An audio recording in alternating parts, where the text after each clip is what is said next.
September 12th, 2023, Tuesday of the 23rd week in Ordinary Time. A reading from the first letter of St. Paul to the Colossians. Brothers and sisters, as you received Christ Jesus the Lord, walk in him, rooted in him and built upon him, and established in the faith as you were taught, abounding in thanksgiving.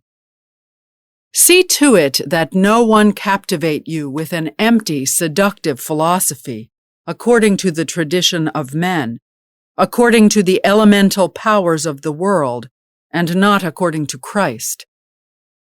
For in him dwells the whole fullness of the deity, bodily, and you share in this fullness in him, who is the head of every principality and power. In him you were also circumcised, with a circumcision not administered by hand, by stripping off the carnal body, with the circumcision of Christ.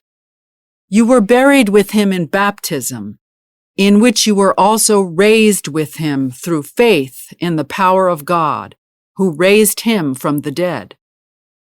And even when you were dead in transgressions, and the uncircumcision of your flesh, he brought you to life along with him, having forgiven us all our transgressions, obliterating the bond against us with its legal claims, which was opposed to us.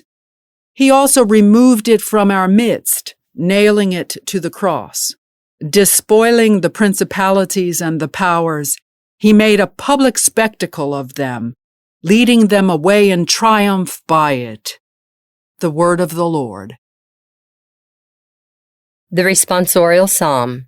The response is, "The Lord is compassionate toward all his works." I will extol you, O my God and King, and I will bless your name forever and ever.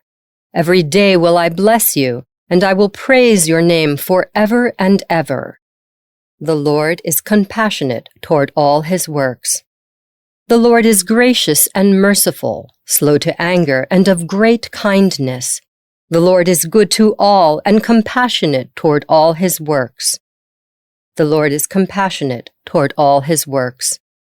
Let all your works give you thanks, O Lord, and let your faithful ones bless you.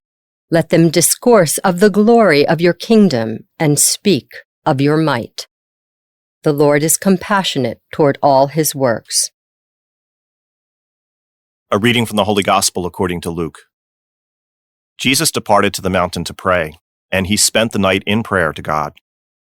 When day came, he called his disciples to himself, and from them he chose 12, whom he also named apostles: Simon, whom he named Peter, and his brother Andrew, James, John, Philip, Bartholomew, Matthew, Thomas, James the son of Alphaeus, Simon who was called a zealot, and Judas the son of James, and Judas Iscariot, who became a traitor.